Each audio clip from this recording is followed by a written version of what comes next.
झुक गया आसमान, शरारत, ये दोनों फिल्मों का मैं डायरेक्शन कर रहा हूँ। अभी मैं झुक गया आसमान को कंप्लीट करूँगा। शरारत के कुछ एक सीन में खाली शूट करूँगा जो इम्पोर्टेंट है, बाकी सेकंड शेड्यूल में उसको कंप्लीट करूँगा। झुक गया आसमान का जो मैं इतना ही बता पाऊँगा कि इसमें थोड़ा एक अद्भुत लव स्टोरी है, जिसमें कि एक आत्मा का लव अपने पुनर्जन्म में खोए हुए लड़के को, जिसको वो कि पाना चाहती है और किस तरह से वो पाती है, इसका पूरा कॉन्सेप्ट है। फिल्म के टाइटल की बात की जाए झुक गया आसमान, तो ये टाइटल किस बिना पे बना, कैसे बना, क्या है थोड़ा सा? झुक गया आसमान जो टाइटल है इसका, हमारा फिल्म का जो हीरो है वो हमने जो दिखाया है कि उसको एकदम मंदबुद्धि दिखाया है, जो कि मतलब बचपन से अगर बुक खोल के देख ले तो वो क्या बोलते हैं कि मतलब एक अक्षर तक नहीं पढ़ पाता है। वो दिमाग से एकदम कमज़ोर है, जिसकी वजह से पूरा गांव सब लोग उसका मजाक उड़ाते हैं, अपने घर में उसकी इज्जत नहीं रहती है। तो एक दिन उसके साथ ऐसा चमत्कार होता है कि उस चमत्कार के जरिए वो बहुत बड़े लेवल पे पहुंच जाता है और बड़े बड़े अधिकारियों को अपनी नोक पे नचाता है। तो इसीलिए वो आसमान को अपने नीचे कर लेता है, मतलब कि वो ऐसी जगह पहुंच जाता है कि उसके आगे सब लोग झुक जाते हैं, नमस्तक हो जाते हैं। शरारत के बारे में थोड़ा सा बताइए, शरारत में क्या कुछ? जैसे देखिए, जैसे झुक गया आसमान एक टिपिकल एक कॉन्सेप्ट है, एक स्टोरी है। उसके शरारत उसके एकदम अपोजिट है। मतलब शरारत पूरी कॉमेडी मूवी है, जिसमें कि जिसके हीरो हैं राज रसीला और गौरव। ये दोनों फिल्म के अंदर कॉमेडी करते हुए नजर आएंगे। फिल्म के सारे कैरेक्टर्स में कॉमेडी कर रहे हैं। फिल्म में गाने किस तरह के रहेंगे सर? गाने के बारे में मैं आपको बता दूं तो उसके म्यूजिक डायरेक्टर है एस कुमार।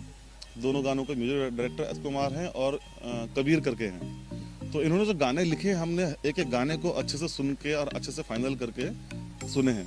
तो यश कुमार ने जो गाने लिखे हैं, जब वो सुनेंगे तो मैं इतना तो डेफिनेटली बोलता हूँ कि हर तरह के दर्शक वर्ग को गाने पसंद आने वाले हैं, यंग एज से लेके ओल्ड एज तक के लोगों को। इस तरह की पारिवारिक है या फिर कुछ? शरारत एक कॉमेडी फिल्म है और मिलके ना ये सॉरी झुक गया आसमान एक पारिवारिक फिल्म है। लेकिन शरारत भी कॉमेडी के साथ साथ पूरी फैमिली ड्रामा है, जिसमें कि पूरा परिवार का समावेश है और एक नए तरीके से हमें हंसाने की कोशिश कर रहे हैं ऑडियंस को। दोनों फिल्में स्टार कास्ट कौन कौन है? झुक गया आसमान में राज रसीला, प्रकाश जैस, प्रियांशु सिंह और रेखा, ये आर्टिस्ट हैं। शरारत में भी ऑलमोस्ट सेम है, लेकिन अभी उसके हम जैसे कि मैंने बताया कि अभी ज़्यादा मैं शूट नहीं कर रहा हूँ, थोड़ा बहुत ही पार्ट शूट कर रहा हूँ। तो उसमें बाकी के आर्टिस्ट का बाद में चयन किया जाएगा। प्रोड्यूसर दीनानाथ जी हैं, आपका किस तरह का कंबाइन रहा इस फिल्म को लेकर? दीनानाथ जी के साथ में मैं कोरोना से पहले से ही इन दोनों कॉन्सेप्ट पे हम लोग काम कर रहे हैं।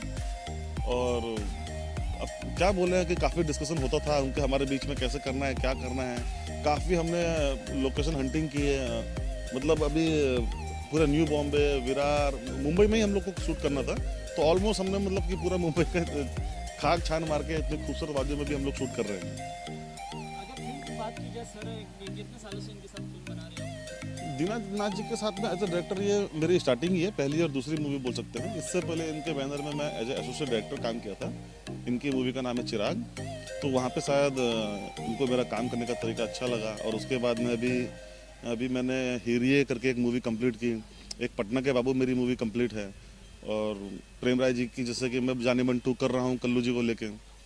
तो शायद उन सब चीज़ों का था कि दीनानाथ जी ने तुरंत मुझे कांटेक्ट किया और अपने को मुझे 2 फिल्मों का ऑफर किया। इस फिल्म की शूटिंग की बात की जाए सर, कहाँ फिल्म की शूटिंग होगी?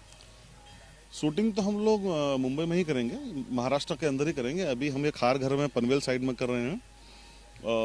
हो सकता है कि उसके बाद हम बेलापुर में जाएं, बेलापुर में एक शेड्यूल करें और घूम के हम लोग शूट करने वाले हैं। विरार में करेंगे एंड मड में भी कुछ इसके पार्ट करेंगे। चलते चलते दर्शकों से क्या कुछ कहना चाहेंगे इस फिल्म को लेकर के? दोनों फिल्म दर्शकों से मैं सिर्फ यही कहना चाहूँगा कि एक बार कास्टिंग बेशक नहीं है मेरी मूवी की, लेकिन एक बार कॉन्सेप्ट अगर आप देखना चाहते हैं रियल में फ्रेश कॉन्सेप्ट, तो मैं चाहूँगा कि एक बार मिलके ना होंगे जुदा को देखें।